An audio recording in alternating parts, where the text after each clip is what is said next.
I am not a liar. I have killed thousands. I have fed more drug fiends than the top 3 pharmaceutical companies combined. I have stolen children from parents, wives from husbands, wiped out entire generations. But lying, that I have never done. The rest are offenses against humanity. Lying is an offense against yourself. I am the head of the Santa Blanca organization, which you call a cartel. I had a dream. I dreamed of a land where we could grow our own coca, produce our own cocaine, where we could run our business free from interference from the police, the government, the army, the Yankees. In my dream, a woman's voice asked me, Sueño, mijo, what if you had your own country? like Moses, I led my people to the promised land, Bolivia. We came here. We bought the coca fields. What we couldn't buy, we took. We bought the police, the military, the judges, the politicians. We were on the verge of becoming the government itself, on the razor's edge from fulfilling my dream.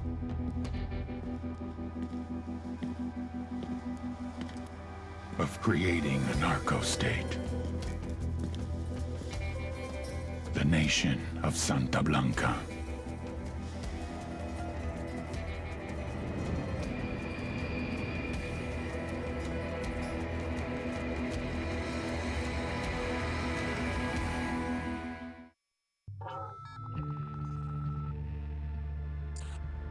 Last week, a crude explosive detonated outside the U.S. Embassy in La Paz, Bolivia. 2 Marine Embassy guards were injured in the blast. 2 days later, a CIA asset in central Bolivia provided us with these images. Our analysts have identified the individual in the photo as DEA Special Agent Ricardo Ricky Sandoval, my friend. Sandoval had spent the last 6 years investigating the local cocaine industry. Our understanding is that Sandoval was the intended target of the bombing. What the embassy bomb did not accomplish was completed up close and personal. Sandoval was captured, tortured, and killed. Then his body was dumped. We have yet to recover it. Our target, the group responsible for the embassy bombing and the death of Special Agent Sandoval, is the drug trafficking organization commonly known as the Santa Blanca Cartel. Yesterday, they were just narcos.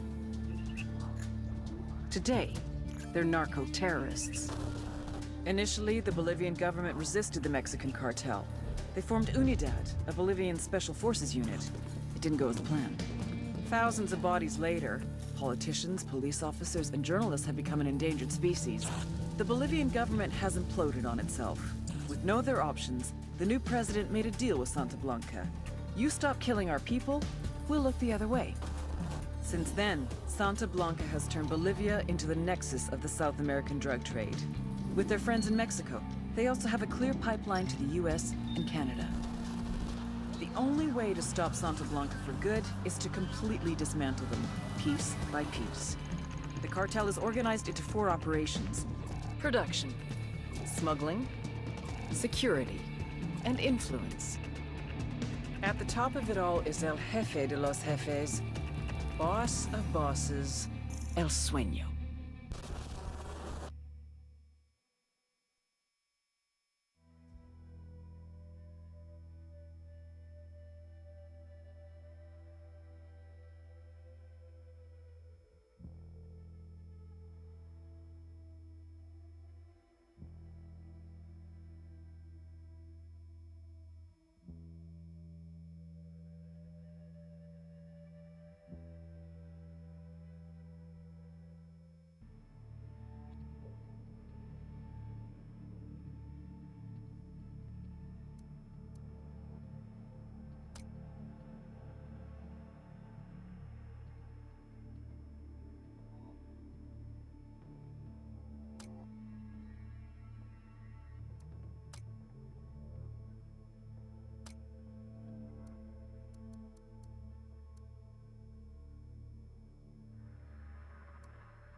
The agent they murdered.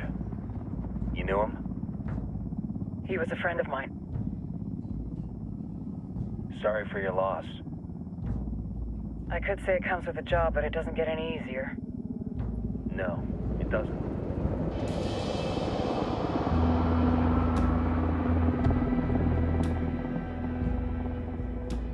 Guess you've been down here a while? I've been living as Karen Bowman, international aid worker, for just about 5 years. Means living rough, but as a cover, it gets me out and about. At least it comes with a chopper. How'd you get in country? I flew in business class from Manaus. Hey, I'm refreshed and ready for work, right? I just hitched rides from Barranco, Peru. How about you? I got on board a bus in Hui, Argentina, and drank all the way to Villazon. Nobody wants to deal with a drunk on the bus. That explains why you smell like ass.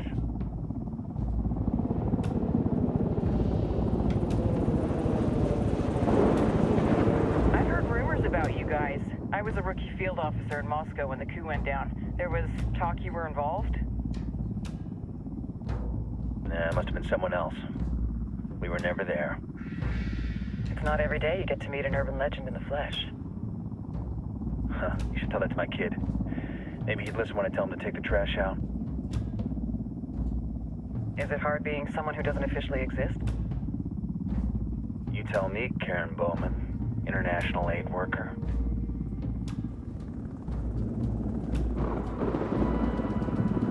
I'm sure you've seen the horrible, fucked up shit humans are capable of when there are zero repercussions.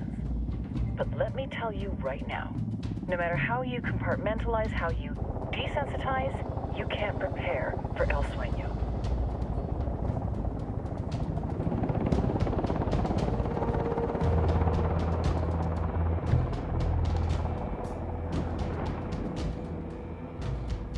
He's got a religious streak that rates pretty close to delusional.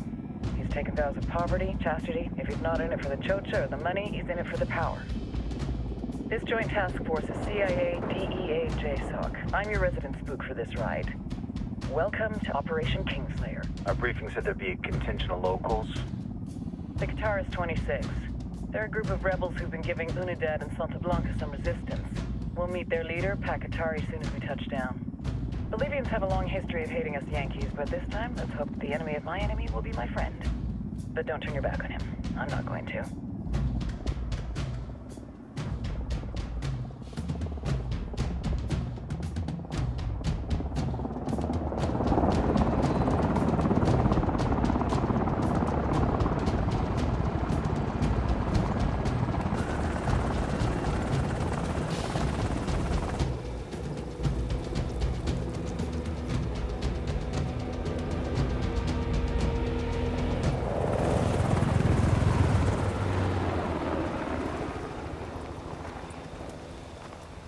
Four soldiers. This is the help you promised? That Sandoval promised? A single Yankee died, so you send a handful of soldiers. Hundreds of Bolivians have died from Santa Blanca's bullets. Where will my hundreds of soldiers come from? As Americans, we aren't here, remember? These soldiers are the best covert ops team our country has to offer. With their help, you won't need hundreds of soldiers. Are you familiar with the word Huber, Senora Bowman? Meet Pakatari, leader of the resistance group Qatar's 26. We will be working with the rebels to destabilize Santa Blanca's organization. They've been